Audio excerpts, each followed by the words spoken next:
우리 인간을 만드신 목적을 근본적으로 이사야 43장 7절 21절의 말씀 보면 영광을 받기 위한 것이다, 또 찬송을 받게 하려 하신 것이다, 이렇게 말씀했죠.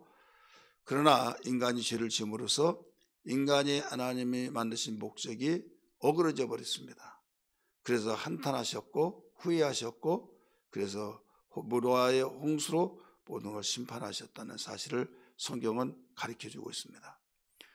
그 가운데 하나님께서는 당신의 형상을 따라 그 모양대로 지은 인간을 은혜 주시기 위해서 하나님의 독생자 예수를 보내주셔서 그의 죄사함, 그의 피 흘려주심으로 우리를 구속하심으로, 속죄하심으로, 그 예수를 믿음으로 구세주로 모신 모든 자에게 새로운 피조물이 되게 하셨고, 새롭게 다시 하나님이 만드신 창조의 목적이 회복되었다는 것을 알아야 될 줄 믿습니다. 그래서 하나님은 계속적으로 영광받기에 합당하신 분이고, 이 땅에서 뿐만 아니라 우리가 영원한 나라 하나님 아버지의 집에 천국에 가서도 이 일은 계속되어진다는 것을 믿기 바랍니다. 이게 이렇게 하나님께 영광 찬송 돌리는 것은 당연한 것이고, 또 우리에게 여러 가지 방법을 통해서 영광 찬송을 돌리는데 그 방법에 대한 것이 오늘 나왔습니다. 그 방법도 여러 가지 방법이 있지만 오늘 본문에서는 어떤 방법이냐, 여기에서 가르쳐 주신 것은 7절에서 잘 가르쳐 주고 있죠. 7절 한번 보세요. 그러므로 그리스도께서 우리를 받아 하나님께 영광을 돌리시건 같이 너희도 서로 받으라. 받으라는 거죠. 이건 받으라, 이것은 내가 그 상대가 나에게 선물을 줄 때 선물을 받으라, 그런 말이 아니에요.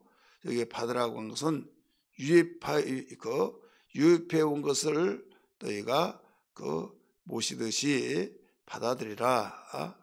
한마디로 말해서 지금 완악하고 강팍한 자를 헌신하고 봉사함으로써 그 온유하고 겸손해져서 정말 없어서는 아니 될 사람이 되어지는, 있어서는 아니 될 사람들이었지만은 그가 정말 해산의 수고와 같은 노력 끝에 그들이 부드럽고 변화되어서 없어서는 아니 될 사람이 되었다고 했을 때, 이제 내가 선생님을 나의 스승으로 모시겠습니다 라고 하면서 그 무릎 꿇고 찾아왔을 때 그를 받으라, 이런 뜻이에요. 그를 거부하지 말고, 나는 너의 전적을 의심하는데 지금도 버리지 않았다, 좀 지켜봐야 한다, 다시 돌아가라, 이런 식으로 거부하지 말고 받아들이라, 이거예요. 이렇게 되려면 어떻게 하느냐, 한마음 한뜻이 돼야겠죠. 한마음 한뜻, 한 부모 밑에서 태어난 형제들이 각각 생각도 마음도 달라서 충돌이 일어나고, 어쩌면 그렇게 똑같이 한 배에서 태어났지만은 내게서 났지만 생각이 다르냐, 이런 말도 있잖아요. 생각이 다르니까 뜻도 다르다는 거죠. 그래서 하나님께 영광을 돌리는 것은 한 마음이 되지 않으면 절대 하나님께 영광을 돌릴 수가 없습니다.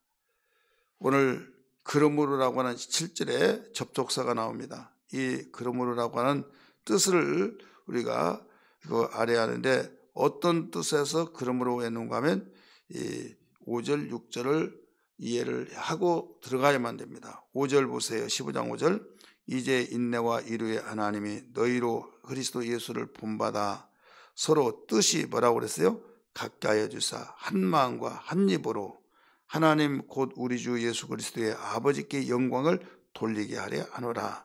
하나님께 영광을 돌리게 하는 방법이 뭐냐, 여기에서 잘 가르쳐 주고 있어요. 예수 그리스도를 본받아서 서로 뜻을 갖게 해서 이제는 한 마음과 한 입으로 하나님 은혜를 생각하면서 감사하며 영광을 돌리겠다, 이거죠. 그렇다면 우리는 이제 어떻게 하느냐, 이 본문의 사건으로 본다면 그 서로 택한 민족, 우리는 택한 민족이고 우월적인 민족이다, 또 이방인들은 너희들은 택하지 않았다, 이런 선입견으로 교회에서 모여가지고 주님의 몸된 교회를 이루면서 하나님께 영광을 돌릴 수 없다는 거예요.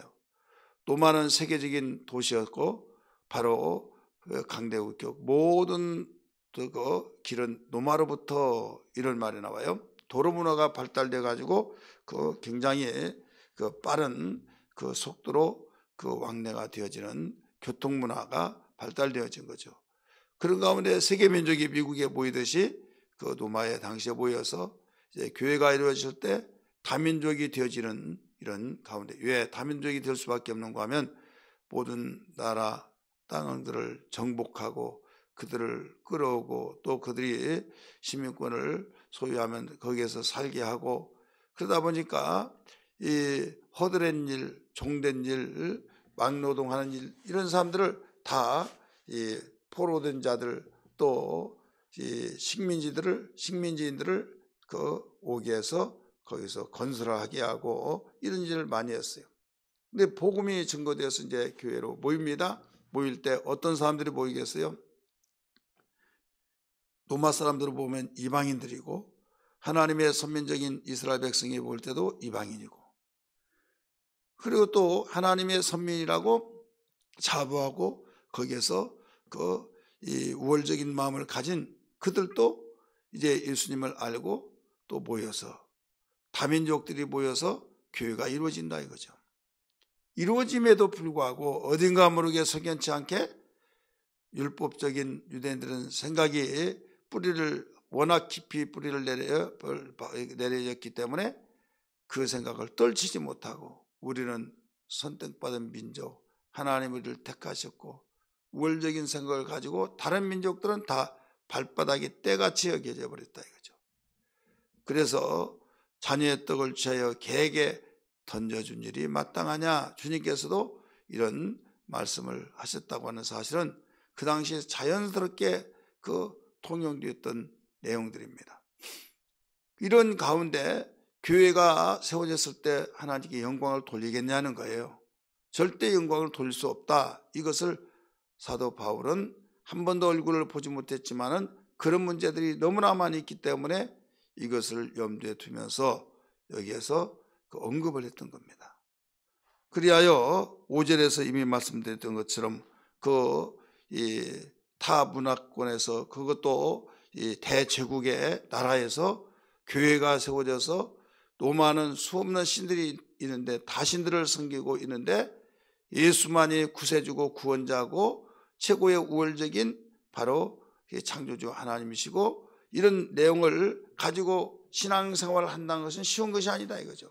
그럴 때 탄압을 받기도 하고 수없는 어려움이 있을 때 하나님이 너희들에게 도와주시고 다 아신다 하면서 이루어하시는 것을 가르쳐 주고 있어요. 그리고 약한 자를 강하게 키워내는 데는 정죄해서는 안 되고, 약한 자의 약점을 강한 믿음이 있다고 하는 사람이 담당을 해서 자신이 혼자 기쁨으로 기쁨에 도취하지 말고 약한 자의 약점을 담당하라. 그 1절부터 6절까지 그 내용이 가르쳐 주었잖아요. 그래서 예수님도 당신 자신을 기쁘게 하지 아니하고 다른 사람들을 기쁘게 했다. 그러기 위해서 십자가에 죽으시지 않느냐, 우리의 신앙의 모델이지 않느냐 이거예요. 그렇게 하면서 이제 예수님을 본받아서 이 말입니다. 5절에서 그리스도 예수를 본받아 서로 뜻이 같게 하여, 여러분 행동만 본받는 것이 아니라 마음도 본받아야 뜻이 하나가 될 줄 믿습니다. 그래서 이와 같이 예수를 본받아 서로 뜻이 같게 하여 6절에 한 마음과 한 입으로 하나님 곧 우리 주 예수 그리스도의 아버지께 영광을 돌리게 하려 하심이라. 주님은 이 땅에서 6절에 오신 이상 누구께 영광을 돌렸어요? 아버지께 영광을 돌렸죠. 모든 걸 아버지께 영광을 돌렸고, 그와 같이 우리들도 그러므로 이거요, 그리스도께서 우리를 받아 하나님께 영광을 돌리신 것과 같이 너희도 서로 받으라. 그러니까 하나님께 영광을 돌리는 방법을 가르쳐 준 거예요. 그리스도께서도 하나님께 영광을 돌렸는데 어떻게 돌리느냐? 십자가의 죽으심으로, 우리를 섬겨주심으로, 피 흘려주심으로 이 복음을 전해줘서 결국은 이방인들이, 수없는 사람들이 그 예수께 돌아왔죠. 주님을 구세주로 영접하고 주님이 나의 그리스도입니다, 왕이십니다, 나의 선지자이십니다, 나의 제사장입니다, 죄를 해결하는 제사장입니다 하면서 그리스도로 모셨다 이거죠. 그리고 그리스도로 모셔서 애암하고 내 아무도 없다, 나는 만왕의 왕이다, 그리스도, 그게 아니라 그것을 그대로 받아서 누구께 올려드렸어요? 받아서 하나님 아버지께 올려드렸다 이거죠. 이게 바로 이 하나님께 영광 돌리는 방법이다. 오늘날 많은 사람이 입술로는 하나님께 영광을 돌립니다라고 하면서 우리 하나님께 영광의 박수 올리십시다, 영광을 돌립니다, 이렇게 하지만은 정말 영광을 돌리는 방법을 알고 있는가, 우리는 생각을 해봐야만 됩니다. 그냥 다른 사람이 하나님께 영광을 돌립니다 이렇게 말하니까 그렇게 하면 되는가 보다 생각하지만은, 사도 바울은 로마에 있는 성도들이 그 모든 행함과 말과 그의 뜻이 각각 달리 있으면서 영광을 돌린다고 한 것은 하나님은 중심을 보시기 때문에 가정한 것이다 이거죠. 정말 본받 하나님께 영광을 돌리려면 그리스도의 본을 받아서 영광을 돌리라. 그리스도의 본받는 것이 뭐냐? 그는 내 뜻을 행하러 오지 않고 나를 보내신 아버지 뜻을 행하러 왔다고 그랬잖아요. 그럼 죽기까지 복종했잖아요. 그러면서 오직 하나님께서 세상의 죄인들을 구원시키기 위해서 보내신 만큼 그렇게 해서 많은 사람이 돌아왔는데, 그 돌아온 자를 통해서 하나님께 영광을 돌렸다 이거죠. 당신이 죽은 것만을 생각한 것이라 죽어서라도 하나님께서 원하신 그 구원하시는 뜻이 이루어졌다고 하는 사실을 통해서 하나님 아버지 이렇게 구원시키려고 저를 죽게 하셨군요, 이제 아버지의 참 뜻을 깨달았습니다 하면서 그 마음이, 나를 버리면서 저 사람을 살려요? 있을 수가 없어요. 나를 사랑한다고 한다면 어떻게 그럴 수 있어요? 한다면 생각이, 뜻이 양분되겠죠. 따로따로겠죠. 증오하는 마음이 되겠죠. 섭섭한 마음으로서 오해를 풀릴 수 없겠죠. 그러나 주님은 그렇지 않냐고 아버지의 뜻을 깨닫고 더 하나님께 영광을 돌렸다 이거죠. 그러니까 아버지의 마음과 주님의 마음이 똑같다 이거죠. 그렇게 그리스도를 본받아 서로 뜻이 같게 하여 아버지의 뜻도 아들의 뜻도 같이 하고, 뜻이, 그 다음에 6절, 한 마음과 한 입으로 하나님 곧 우리 주 예수 그리스도의 아버지께 영광을 돌리게 하려 하노라. 이제 우리에게도 그렇게 영광을 돌리게 하려고 하신 것이다. 그러므로 하면서 오늘 본문 7절에서 그리스도께서 우리를 받아 아버지께 영광을 돌리심과 같이, 앞에 5절 6절 이미 설명했죠. 같이 너희도 서로 받으라. 그러니까 우리는 하나님께 영광을 돌리려면 너희도 서로 받으라는 거예요. 무엇을 받느냐는 거예요. 예수님이 지상명령하셨죠. 교회에게 사명을 지상명령하셨잖아요. 오직 성령이 너에게 임하시면 너희는 권능을 받고 예루살렘과 유대와 사마리아 땅끝까지 내 증인 되라 하시니라, 이렇게 말씀하셨죠. 마태복음에서는 뭘로 가르쳐 줬어요? 너희는 모든 족속으로 가서 제자를 삼아 아버지와 아들과 성령의 이름으로 침례를 주고, 이런 말씀을 하셨어요. 그러면 주님이 내가 세상 끝까지 너희에게 그 분반 뜻대로 지키게 하라고 하면서 함께 하겠다 말씀하셨어요. 마가복음에서 뭐라고 그랬어요? 너희는 온 천하를 다니며 만민에게 복음을 전파하라. 그래서 두루 다니면서 복음을 전파했더니 주께서 함께 역사하시니라, 이렇게 나오죠. 누가복음도 마가복음도 또 마태복음도 사도행전도 모두 주님의 지상 명령의 마무리가 제자 삼으라는 거죠. 오직 복음을 증거하라는 거죠. 그러니까 하나님께 영광을 돌리는 방법은 우리는 여러 가지가 있습니다만은, 교회를 받들어 섬기고 또 헌신봉사하고 다른 사람의 손보지 않으려고 것을 회피한 것을 내가 희생하는 마음으로 섬기고, 집에서도 그런 일을 하지 않지만은 몸된 교회를 받들어 섬기는 거 다 하나님께 영광 돌린 일입니다. 그러나 오늘 본문에서는 어떤 방법으로 영광을 돌리라고 했느냐? 한마디로 말해서 전도를 통해서 복음을 전할 때 예수님을 믿게 되잖아요. 전하지 않았는데 어떻게 들으리요? 그래서 전해야만 듣는다 이거죠. 그래 교회는 전해야 된다. 교회는 어떤 자가 교회입니까? 바로 예수님을 마음속에 구주로 영접하는 사람들이 모이는 공동체. 그래서 고린도전서 12장 27절에 하신 말씀이 너희는 그리스도의 몸이요 지체의 각 부분이라 이렇게 말씀했잖아요. 우리는 교회예요. 그렇기 때문에 가만히 있지 않고 주님의 지상 명령을 따라서 이웃에게, 지인에게, 부모, 형제에게, 심지어는 우리는 또 열방에 이르기까지도 가서 복음을 증거하는, 복음은 가서 증거하는, 그럴 때 그 전하는 것은 우리가 하지만은 그 말씀을 듣고 깨달아서 예수님을 구세주로 영접한 것은 성령께서 하시겠다는 거예요. 너희들은 전하는 일만 하라는 거예요. 뜨겁게 사랑하고 주님의 심정을 가지고 너희는 그렇게 하라. 그리하면 내가 구원받고 받게 하지 않은 것은 내가 하겠다. 결과는 내가 알아서 해 주겠다는 거예요. 씨를 뿌리라. 그러면 자라나고 열매 맺는 건 내가 할 일이다 하기 때문에 우리에게 이 임무를 주신 거예요. 그럴 때 씨를 뿌렸어요. 가꿨어요. 어느 날 보니까 자라면서 열매 맺는데 너무나 귀하고 너무나도 정말 필요하고 그 열매를 통해서 먹는데 영양을 섭취하고 다른 사람에게 나눌 수 있는데 너무 깊은 거예요. 그래서 씨를 뿌리라고 하신 그분이 너무 감사하고 너무나 고맙고, 그래서 볼 때마다 아니면 보지 못하면 전화로, 아니면 요사의 입장에서 보면 전화를 통해서, 메시지를 통해서 너무나 그때 씨를 뿌리라고 해서 감사하다고, 이런 열매를 거둔다고 하면서 고맙다고 감사하다고 하겠어요, 안 하겠어요? 해야죠. 그런 방법이다 이거죠.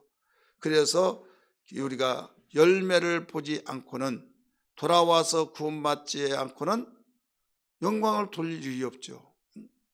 우리 오늘 본문의 사건에서 본다고 한다면 예수님이 십자가에 못 박혀 죽지 아니하시고 또 피 흘려 죽지 아니하였다고 한다면 그 복음이 전해지지 않고, 그렇지 않으면 열리고 구원을 받지 못하고, 그러면 주님은 이 땅에서 오셔서 영광을 하나님 아버지께 돌릴 것이 없다 이거죠.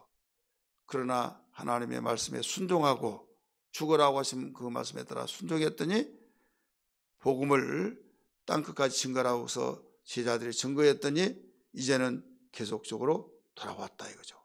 예수님이 이 땅에 오셔서 회개하라 천국이 가까웠다고 하면서 당신의 원한 자를 불러서 세우시면서 훈련을 시키시고, 당신의 사람들이 되어졌을 때 요한복음 17장에서 아버지여, 아버지께서 내게 주신 자를 돌봐달라고, 보존해달라고 기도하잖아요.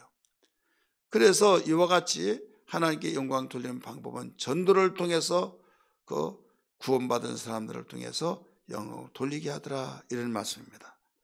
이러므로 9절에 그렇게 나와요. 9절에 영광 돌리는 일에 있어서 이제 한 예를 통해서 말합니다. 9절 같이 읽습니다. 시작.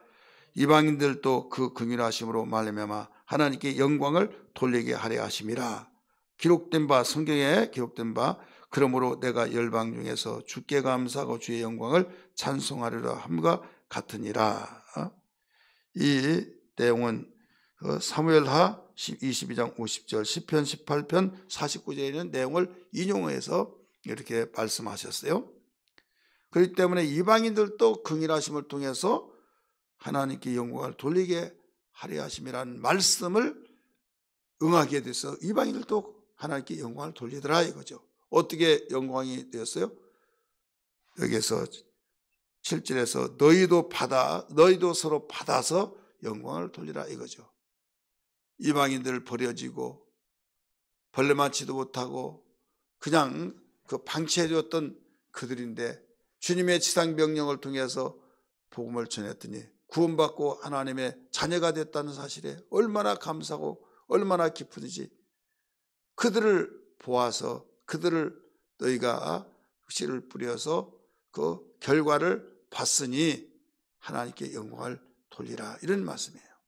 그러면서 또 이야기합니다. 10절 또 이르되 열방들아 주의 백성과 함께 즐거워하라 하였음에, 어떻게 해서 즐거워할 수 있어요?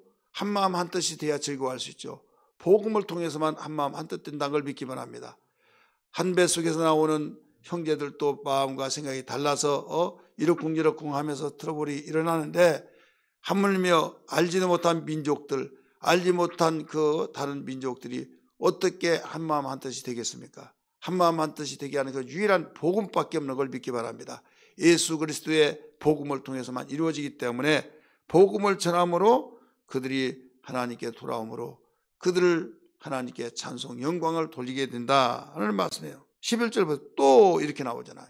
모든 열방들아 주를 찬양하며 모든 백성들아 그를 찬송하라 하였으며, 지금 이 모든 것은 복음을 통해서만 그 영광을 돌리는 것을 가르쳐 주고 있어요. 12절 또 보세요. 또 이사야가 이르되 이새의 뿌리 곧 열방을 다스리기 위하여 일어나시는 이가 있으리니 열방이 그에게 소망을 두리라 하였느니라.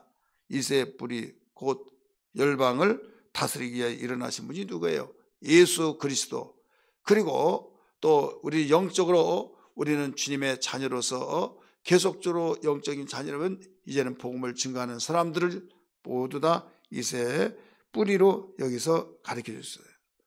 육신으로 보면 이새의 뿌리는 예수 그리스도예요. 그 다음에 예수 그리스도의 복음을 받아서 영적으로 구원받은 우리들도 여기에 속하여서 열방에게 모두 두루 복음을 전파해서 소망을 주기 위해서 그들에게 온전히 하나님께 영광을 돌리더라 이 말씀이에요. 결론으로 13절 봅니다. 소망의 하나님이 모든 기쁨과 평강을 믿음 안에서 너에게 충만하게 하사 성령의 능력으로 소망이 넘치게 하시기를 원하노라. 여기에서 실망하고 절망하고 그럴 때 소망이 필요하잖아요. 그래서 소망이란 단어가 계속 나옵니다. 그리고 내 힘으로 안 된다고 했을 때 실망하지 말아라. 성령 안에서 된다. 그래서 성령의 단어가 또 나옵니다. 그리고 믿음으로 하라 이거죠. 믿음이라는 단어가 또 나옵니다. 이럴 때 기쁨과 평강이 있다는 걸 믿기 바랍니다. 기쁨과 평강이 있을 때 하나님께 영광을 돌리잖아요. 그래서 13절의 말씀으로 모든 말씀을 정리해서 가르쳐주고 있는 겁니다. 오늘 이 아침에 기도할 때 하나님께 영광을 돌리는 방법에 대해서 가르쳐 주는데, 저희들 한마음 한뜻으로 저희들뿐만 아니라 열방에 이르기까지 계속 그들도 함께 하나님께 영광을 돌리도록 해야 된다는 걸 알았습니다. 복음을 열심히 전하고 주님 이웃에게 지인에게 전하여서 부모 형제에게 증거하여서 주님 그들도 예수 믿고 구원받아 정말 기쁨으로 하나님께 영광 돌리게 하여 주옵소서. 이것이 우리의 사명이요 교회의 사명인 걸 믿습니다. 우리 고백하면서 기도하는 아침 되기를 주의 이름으로 축복합니다.